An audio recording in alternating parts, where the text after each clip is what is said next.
அந்த பயம் இருக்காம திருட்டு கேஸில் மாட்டி வந்துடுவோம். ஐயோ, எப்படி வாழ்ந்த குடும்பம், எப்படியெல்லாம் வாழ்ந்தாங்களே.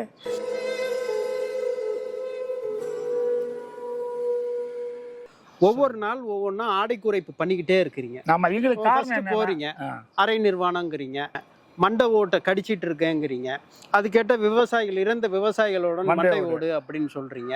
கடைசியில நிர்வாணமாவே போறது இந்தியாவோட. இப்ப நீங்க டெல்லிக்கு போகணும்னா உடனே வீட்டு சிறையில வச்சிடுறாங்க. ஆமா, இதற்கெல்லாம் நிதி ஆதாரம் எங்க இருந்து வருது? திருச்சிராப்பள்ளியில இருந்து டெல்லி ஜந்தர் மந்தர் வர ஆர்ப்பாட்டம் போராட்டம் என்றால் ஐயா கண்ணு என்று பேசப்படக்கூடிய ஒரு நபர். உங்களை பற்றி உள்ள ஒரு பயோபிக், உங்களை வாழ்க்கை வரலாறு தெரிந்துக்கிறதுக்காக எஸ்பிசி மீடியா ப்ளஸ் சேனல்ல இருந்து உங்களை சந்திப்பதில் பெருமகிழ்வு கொள்கின்றோம். வணக்கம். வணக்கம். வணக்கம்.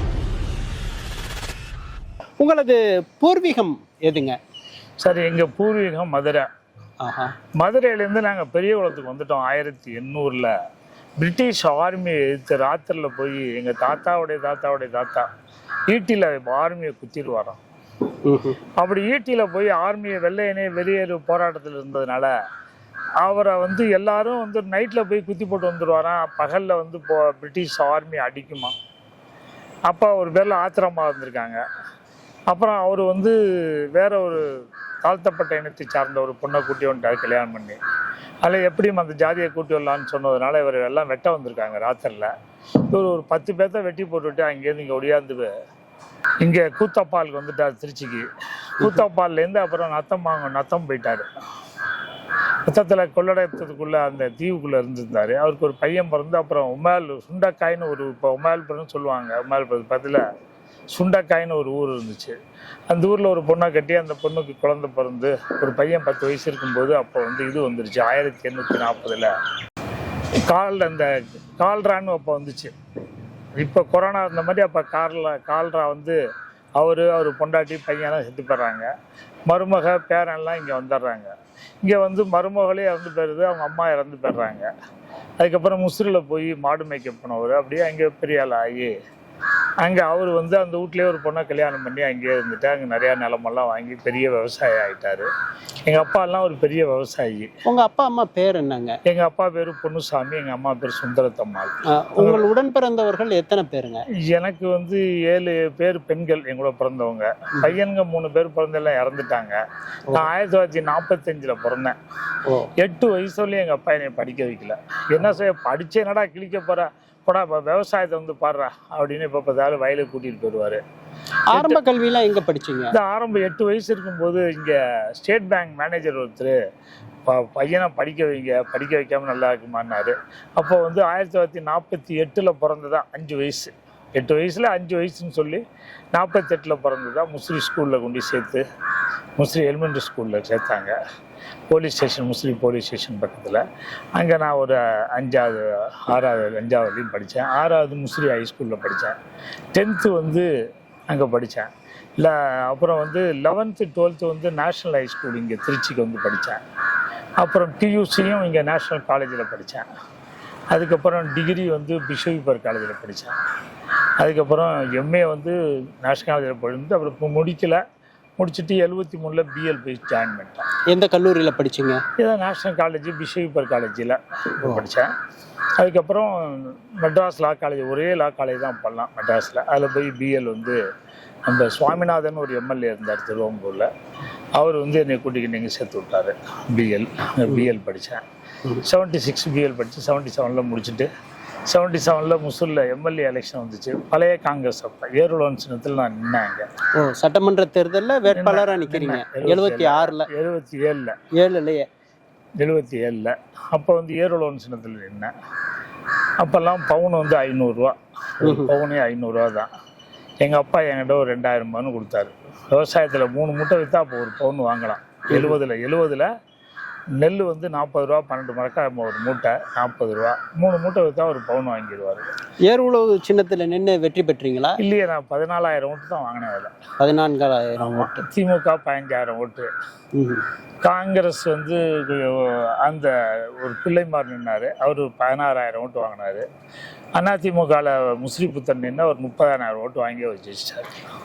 உங்களோட வாழ்க்கை துணை பேர் என்னங்க? என் வாழ்க்கை துணை நான் ஃபஸ்ட்டு என் ஒய்ஃப் வந்து எங்கள் அக்கா பொண்ணை கல்யாணம் பண்ணேன், சந்திரலேகா. அவங்களுக்கு குழந்தை இல்லை, அதனால் அவங்க தங்கச்சியும் மறுபடியும் மருமகன் இன்னொரு குழந்தை. அவங்க 2 பையன். பெரிய பையன் வந்து பிறந்தோடனே அதை எடுத்து பெரியம்மாட்ட வந்து தத்து கொடுத்துட்டாங்க. சின்ன பையன் அவங்களோட ஜோதி கண்ணா தான் அவங்க அம்மா கூட இருக்காங்க. ஓகே. ஒரு வழக்கறிஞராக நீங்கள் எந்த நீதிமன்றத்தில் பணிபுரிஞ்சீங்க? திருச்சி கோர்ட்டில், மதுரை ஹைகோர்ட்லாம் போவேன், மெட்ராஸ் ஹைகோர்ட்லாம் போயிருக்கேன். இப்போ நான் ஒரு 200 மர்டர் கேஸ் நடத்திருக்கேன். ஒரு வழக்கறிஞராக இருந்துட்டு இன்றைக்கு தேசிய தென்னிந்திய நதிகள் இணைப்பு விவசாயிகள் சங்கம்னு வச்சு நாள்தோர் வண்ணம் பொழுதோர் வண்ணம் விவசாயிகளுக்கு நலனுக்காக உங்களோட குரல் ஓங்கி ஒழிச்சு கொண்டே இருக்கு. எப்படி நீங்கள் ஒரு வழக்கறிஞர் தொழிலில் இருந்து விவசாயத்துக்கு வரத்துக்கான காரணம் என்னவா இருக்கு? நான் வந்து 86, 87 வந்து ஒரு 1000 கேஸ் டைவர்ஸ் கேஸ் என்கிட்ட இருந்துச்சு. டைவர்ஸ் கேஸ் எல்லாம் எப்படி வரும்னா, பொண்டாட்டி வந்து தன்னுடைய நகையை 10 பவுன் 5 பவுன் புருஷன்கிட்ட கொடுத்து வாழை போட்டு சொல்லுவாங்க. வாழை போட்டு பிரமாதமாக இருக்கும். வாழை போட்டு பிரமாதமாக இருந்து கார் போட்டு எல்லாம் பாதி விளைஞ்சிருக்கும். அந்த சமயத்தில் சூறாவளி அடிக்கும். சூறாவளி காற்றடிச்சு வாழை உடஞ்சி போயிடும். நகையை பொண்டாட்டி திருப்பி தர முடியாது அவனால், விவசாயால். பொண்டாட்டி கோச்சிக்கிட்டு தன்னுடைய 2 பொண்ணு பையனை கூட்டிகிட்டு அம்மா வீட்டுக்கு போயிடுவாங்க. இவனால் போய் நகையை திருப்பத்துக்கே அதுக்கப்புறம் வாய்ப்பே இல்லை. ஏன்னா அந்த காலத்தில் இன்சூரன்ஸ் கிடையாது. இன்சூரன்ஸ் இருந்துச்சு, ஊரே அந்த ஒரு ஒன்றியத்தில் 1/3 கிராமம் அழிஞ்சால் தான் இன்சூரன்ஸ். இப்போ ஒரு பஸ்ஸில் 60 பேர் போகிறாங்க, ஆக்சிடெண்ட் ஆகுது, ஒரே ஒரு ஆள் செத்து போயிட்டா கூட அவனுக்கு இன்சூரன்ஸ் உண்டு. அதில் இல்லை 60 பேர் போனாங்களே, 20 பேர் செத்தா தான் இன்சூரன்ஸ் கிடையாது. ஆனால் அந்த ஒன்றியத்தில் இருக்க 1/3 கிராமம் அழிஞ்சால் தான் இன்சூரன்ஸ். அந்த ஊரில் 1000 ஏக்கர் வாழை இருக்கும் முசூல்லாம். இப்போ இந்த 1000 ஏக்கரில் 330 ஏக்கர் அழிஞ்சால் தான் தருவாங்க, எதில் தரமாட்டாங்க. அப்படி இன்சூரன்ஸ் கிடைக்காதனால அவனால் நகையை திருப்ப முடியாது. அங்கே போய் தன்னுடைய அந்த பொண்ணு வந்து தன்னுடைய அம்மா அப்பா நல்லா இருக்க வழி இருப்பாங்க. அம்மா அப்பா வயசாகி இறக்குற ஸ்டேஜ் வந்துட்டாங்கன்னா தன்னுடைய அண்ணன் பொண்டாட்டி புருஷன் கூட போகணும்னு சொல்லிடுவாங்க. அப்போ அந்த பொண்ணு வந்து கோர்ட்டுக்கு வரும், வந்து ரெஸ்ட்ரிக்ஷன் ஆஃப் கான்ஜுகல் ரைட்ஸ், திரும்ப புருஷனோட சேர்ந்து வாழ்றது எனக்கு மனு போடும். 100 பேர் மனு போட்டாங்கன்னா ஒரு 50 பேர் பொண்டாட்டியை கூட்டிகிட்டு போயிடுவாங்க, மீதி 50 பேர் கூப்பிட மாட்டான். பெண்கள் வந்து divorce restriction of conjugal right திருப்பி கணவனோட சேர்ந்து வாழ்றேன்னு கேஸ் போட்டாங்கன்னா ஒரு 50 விவசாயி சரி பொண்டாட்டியை கூட்டி போயிடுவாப்புல. மீதி ஒரு 50 விவசாயி என்ன பண்ணுவான், நீ இத்தனை 10 வருஷமாக போய் அங்கே என்னடி பண்ணவங்க அதில், அதான் வேணாண்டிம்மா. கிட்டத்தட்ட ஒரு 25 லேடி கமிட் சூசைட் பண்ணிக்குவாங்க. மீதி ஒரு 25 பொம்பளை ஓடி போயிடும். அப்படி ஓடி போச்சுன்னா ஒரு 2 மாதம் கழிச்சு பார்த்தீங்கன்னா அதோடைய பொண்ணு 2 பொண்ணு விபச்சார கேஸில் மாட்டி கோர்ட்டுக்கு வந்துடும். அந்த பையன் இருக்காம திருட்டு கேஸில் மாட்டி வந்துடும்.